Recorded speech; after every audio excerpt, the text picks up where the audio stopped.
It's another edition of Time About the Movies, and today we're taking a look at the films of March 18th, 2005. We got 4 movies to look at today, including, we're going to find out if we're going to see if the original director of The Ring can make the sequel to the American version of The Ring a better movie, or is it not going to work in the end? I think you probably know the answer to that.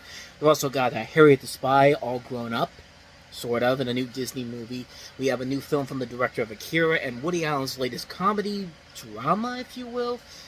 So we're going to take a look at these 4 movies, and we're going to start off with the biggest new release of the weekend, and that is, of course, the aforementioned The Ring 2.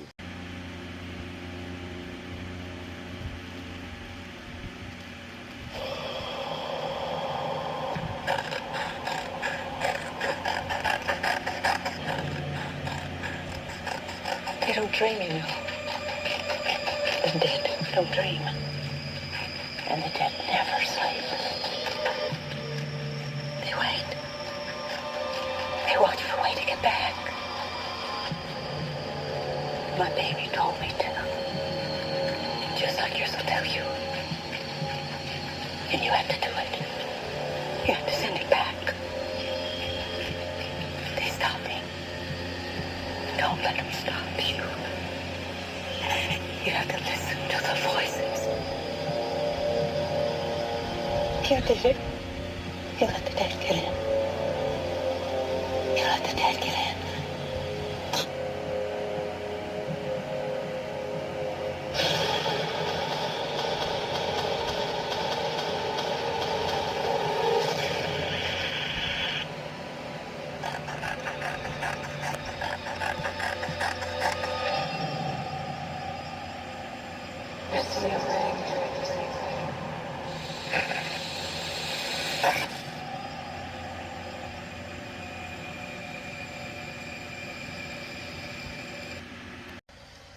No matter how bad the movie is that we're going to talk about, that is one of the great teaser trailers ever. I remember seeing that in Surviving Christmas in October of 04, and that trailer got me the first time around. I had no idea that was actually Samora coming out from the corner there, because all of a sudden you're watching just this blank screen with a television on the side, and all of a sudden you just see this person come out of nowhere. I didn't know who it was at first, but yeah, The Ring 2 has kind of an interesting history to it. Before they went with the original director of The Ring, Hideo Nakata, they actually had Noah Moreau who directed this movie. Now, that's a name you might not be too familiar with, but he has directed some movies you might be familiar with, most notably Smart People, which featured Ellen Page, Thomas Hayden Church, Sarah Jessica Parker, that came out a couple years after this, and 300, Rise of an Empire, which is a prequel to the original 300, which I have to admit, it's actually a pretty good movie in general, but he left the film due to creative differences, so Dreamworks basically said, why not just bring in the guy who directed the original film, and let's see what happens, and,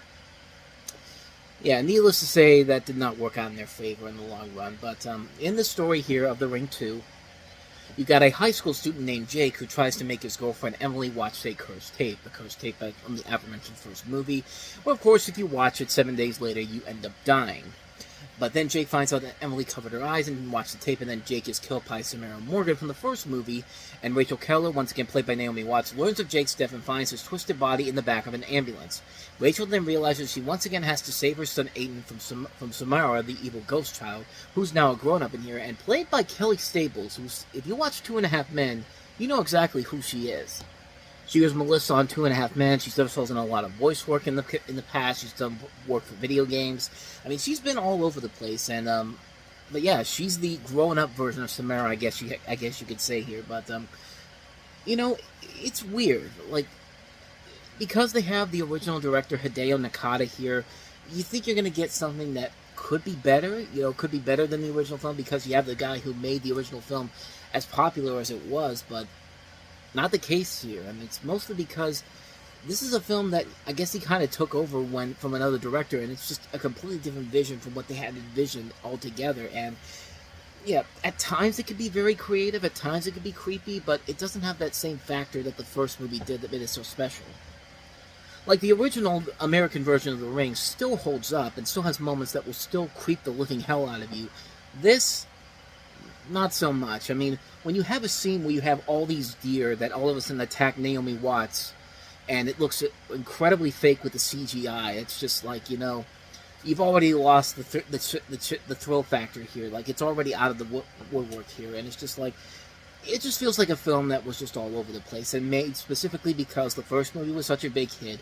They really had no intentions on actually making a good movie here, and just said, "Fuck it, just give us something that looks like the original film." Excuse me. Ugh, good lord.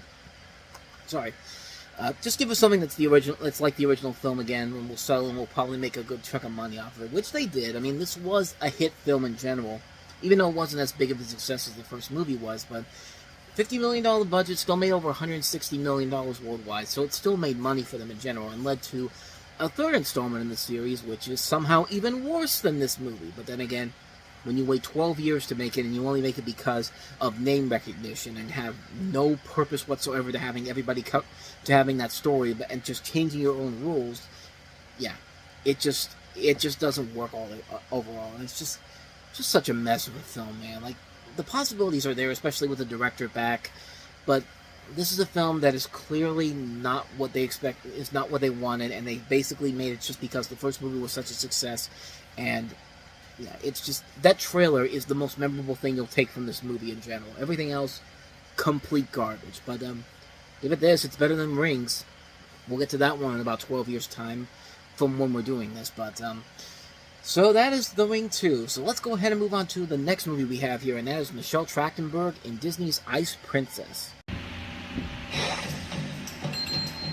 Food's ready. That's 7:30 total, or 405 and 325. Or if you want to split it the other way, it's 175 and 555. You can keep it all if you just stop doing that. For Casey Carlisle, getting A's was easy. Oh, come on. Like you didn't get an A? Not with the plus. Scary. But fitting in I don't really go to parties. Sorry. was nearly impossible.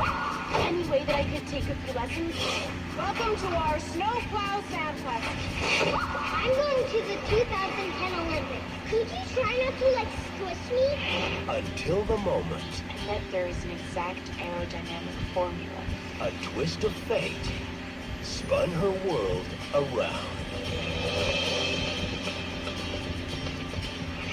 You just landed a triple. When you signed with Nike, remember, I'm a size 6.5. This spring, Heard you landed a triple. You're as good as I am. No way, you glide. You got some raw talent. I don't have a skater, you don't have a coach. We're a perfect match. Okay. keep your cool, She's got eyes in the back of her horns. stand your ground. Now try that about 5,000 more times. Great. No way. Are you going to place this year? Don't let them make you nervous. You're smarter and you're cooler than all those people. Find your edge. Winners make sacrifices. You have to want it more than anything else. Why are you doing this? Mom, it is about feeling strong and beautiful for once in my life. And our next skater is Casey Carlisle. Deep breath. And then you let it out. Walt Disney Pictures presents How can I not see? You see me better than anybody. Joan Cusack, Kim Cattrall, Michelle Trachtenberg. With this kind of skater, anything is possible. You need the 2006 Olympics.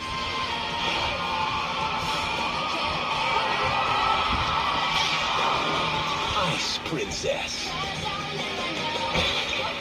Just can't keep off the ice, can you?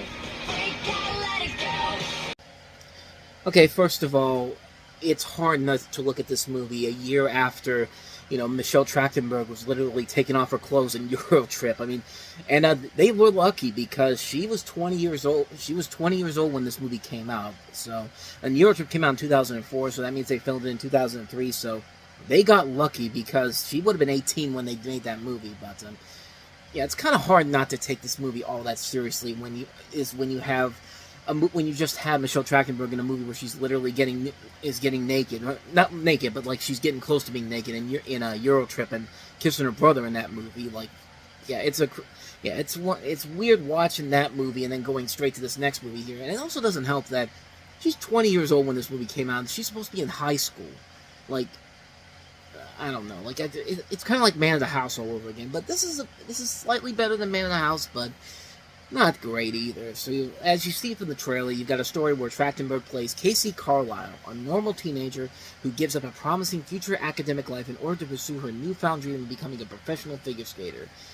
That trailer pretty much gives you every single spoiler from this movie. There's really nothing new that you haven't seen done before in this movie that hasn't been done in something like The Cutting Edge or other these underdog sports movies in general. And I guess, to the movie's credit, it's fine, I guess. I think you can watch it and be like, okay, I've seen this movie done to death before, but you know what? It's not the worst thing I've ever seen before. Everybody's giving it their all. Charlotte Trachtenberg's doing the best she can with it. You know, Joan Cusack is in it. She's fine. You know, Kim Cattrall's okay in this. So is Hayden Panettiere. But everything else is just like stuff we've seen done to death so many times before. And it's just like, there's really nothing about the movie that makes it stand out on its own. I guess the one thing I think that works towards the film is that I thought the soundtrack overall was pretty good. I thought the opening song of the movie, Reached by Kaylee Peters, was pretty good. And this was also a soundtrack that also includes some notable songs like Natasha Bedingfield's Unwritten, which is a really good song. But yeah, other than that though, this is just a film that is just really, it's kind of mediocre. It's a really bland film in general. It's a movie that I think knows exactly what kind of an audience it's going for. But other than that, though, it's just something we've seen done better in other movies, and it just kind of feels like there's really nothing of value to it whatsoever, except that the performances are good, some of the music is good, but other than that, though, the story is something we've seen done to death before so many times. And like I said, if you saw her in Eurotrip the year before, and you see her being regressed down to being a kid again, sort of a kid, basically a kid again, but you realize that she's 20 years old when this is made, it does really take you out of the film in general. So, I don't know, me personally, I never got into it, honestly. I just thought it was kind of a bland, mediocre film, but certainly not the worst. I've seen much worse compared to this, but I digress. Let's actually get to some good movies for once. Let's take a look at the new film from the director of Akira, and that is Steamboy. Katsuyori Otomo, the director of Akira, comes as the next creation, an epic adventure. A breathtaking world. A new hero. Annually Sony exclusives, a worthy successor to Akira, a masterpiece, featuring the voices of Alfred Molina, Anna Paquin, and Patrick Stewart. Prepare to go full steam ahead. Steam, with PG-13 on the selection is final. Essentially kind of like Akira meets the Rocketeer, sort of. This is a story about a young inventor named Ray who's living in the UK in the middle of the 19th century, and shortly before its first World Expo, a marvelous invention called the steam ball, behind which a menacing power is hidden, arrives at his door at his grandfather Royd in the U.S. From his grandfather Royd in the U.S. Meanwhile, the nefarious O'Hara Foundation has sent men to acquire the steam ball so that they can use its power towards their own illicit ends. And this is the first film this guy has directed since Akira. And Akira is a masterpiece movie in general. And that movie came out in 1988. Depending on where you watched it from. It could be at 1987, 1988, 1989. This is almost 20 years after that movie. And this is his first film since then. So, big shoes to fill with this movie. And, yeah, the animation looks great. The characters are pretty fun as well. The voice work is very well done. Even the dubbed actors like Anna Paquin, Patrick Stewart, Alfred Molina, Robert Atkin Downes from Gotham. A good cast overall in here, but the story, it's something we've seen done before. But like I said, it's basically Akira meets the Rocketeer, except not quite as good. I mean, like I said, I think what carries the film overall is the animation. The animation overall is really good. The action sequences can look very impressive. The visual aspects look very impressive. You could tell this was made by the same people that made Akira. But at the same time, though, Akira is still a tough movie to not just surpass, but even try to come close to. And this movie had too many big shoes to fill, I think, really, to carry the load in general. And I think because of that, it kind of suffers from it in the long run here. I've only seen the English version of it. I haven't seen the original Japanese version. So who knows? Maybe it might actually be a different version than that. But who knows? But as far as the version I saw, the English language version, I mean, it's fine. I'm saying it like it's a bad movie. It's not a bad movie. It's just a passably good movie. It's not a great film by any means, and certainly pales in comparison to what this guy did with Akira 20 years prior. So, I mean, my quick thinking on that one. But maybe I gotta find the Japanese version out there. I'm sure I could find it somewhere in the U.S. so I could watch it. But yeah, other than that though, just a good movie, not a great one. So let's go ahead and move on to our last movie, and that is Woody Allen's Melinda and Melinda. Let me tell you a story, and you tell me, is it material for a comedy or a tragedy? It's a small dinner party. Can we go to dinner already? I'm running out of obsequious banter. Suddenly, an unexpected person shows up. Melinda? Melinda, what are you doing here? I could use a drink. Champagne or white wine? Wait. You have the makings of a delightful human comedy here. Hurry up, I'm running out of obsequious banter. Dressed very sexy. Melinda, hi. I just took some sleeping pills. How many? 28. Call 911. Stay, just eat, it's gonna get cold. I'm gonna be sick. No, throw up. That's the best thing. No. The carpet. That's a new carpet. Go to the bathroom. Doug and I know somebody who would be perfect for Melinda. I have a very good prospect for Melinda. Can I get to know you better? He's smart. He's got a dental practice in Manhattan. What does she want to do with a dentist? She was already married to a doctor. A dentist is the same thing. Oral. He could establish something real, not more unrealistic pipe dreams. Oh, I'm sorry. Did that come out harsh?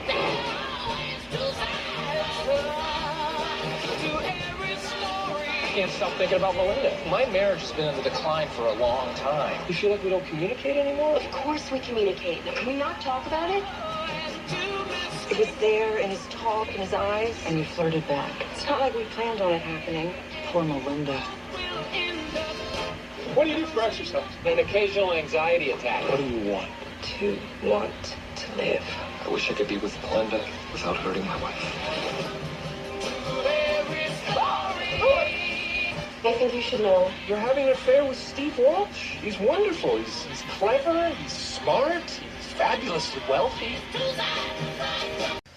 That scene works so well because it's probably the only funny way to find out that your significant other is cheating on you, and like, it's one of the reasons why I really like this movie a lot. This is a movie where you have 4 literary types who work in the theater business, and they're discussing what they believe to be the real life truths underlying their work.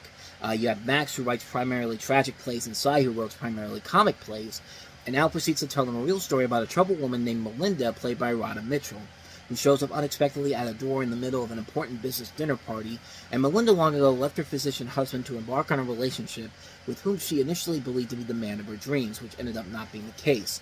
Melinda tries to put her life back together with outlaw select people at the dinner party, some of which have their own ulterior motives. Melinda's appearance also opens the cracks existing in the marriage of one of the couples at the dinner party, which leads to the dissolution of a friendship that has existed since college. While the basic outline of the story, Max and Cy try to make their points of life become truly a tragedy or comedy, or spinning Melinda's story with their own mindset. So it kind of has the feeling of a movie like He Said, She Said, from about almost 15 years ago, where you have 2 different stories in 2 different ways. Like in that film, you had one from Kevin Bacon's perspective and one from Elizabeth Perkins' perspective, which was a movie that was experimental. It was pretty good, but didn't really go with the full potential of what they could work with here. I feel like this movie works that idea a lot better because it does work very well with these 2 different stories, and you have a really damn good cast to work with here. You have Radha Mitchell as Melinda, Chiwetel Ejiofor, Will Ferrell, Johnny Lee Miller, Amanda Peet, Chloe Sevigny, Wallace Shawn, Arija Barakis, Josh Brolin, Steve Carell, one of his early film roles, Vanessa Shaw. Just a really, really damn good cast involved in this. And Woody Allen does a very good job of keeping himself out of the picture, which was really one of the things that was hurting him overall at the beginning of the decade. And now that he's kind of stepped away, he's coming back into form of of the great director that he could be at this point. Because between anything else and what we're going to have throughout the rest of the decade, this has been a really, really good run for him. This is a really good run for him, and it continues with this movie here. And it's a film that it's actually part of 2 really good movies from him, because I like this movie a lot, but I'm definitely a bigger fan of his next movie we'll get to at the end of the year. Just a really good movie in general. I thought it was very funny. I like the way it balances comedic and dramatic aspects to a T, and it doesn't really give you a full conclusion. It's one of those movies it's one of these movies I like where it basically asks you which version do you think is better, and like it makes you, the viewer, have to figure it out for yourself. And when it works, it works very well. And I think this is one of these movies that actually does that very well to a T. I think it's very well done. A really good film, a lot of great talent involved, good comedy, good drama, Definitely an underrated Woody Allen gem that I'd highly recommend checking out. Melinda Melinda. And so with that said, we wrap up another edition of Time About the Movies, and we'll wrap March up next week with we'll head to next week, tomorrow's show, with 4 movies, including a couple notable comedies, Ashton Kutcher and Bernie Mac in the comedic remake of Guess Who's Coming to Dinner, Guess Who. We also have Sandra Bullock returning as the role of, I can't remember her name now, Gracie Hart in Miss Congeniality 2, Armed and Fabulous. We also have the original Old Boy, and we'll also take a look at Devs. So we'll take a look at those 4 movies on the next episode. So be on the lookout for that tomorrow. But until then, thank you so much for watching. And if you want to see more videos like this, please hit the place on the next page. Check out the previous episode. And also don't forget to hit the like and subscribe button if you want to see more videos like this on this channel. So with that said, I am off. I will see you guys next time. And until then, as always, take care.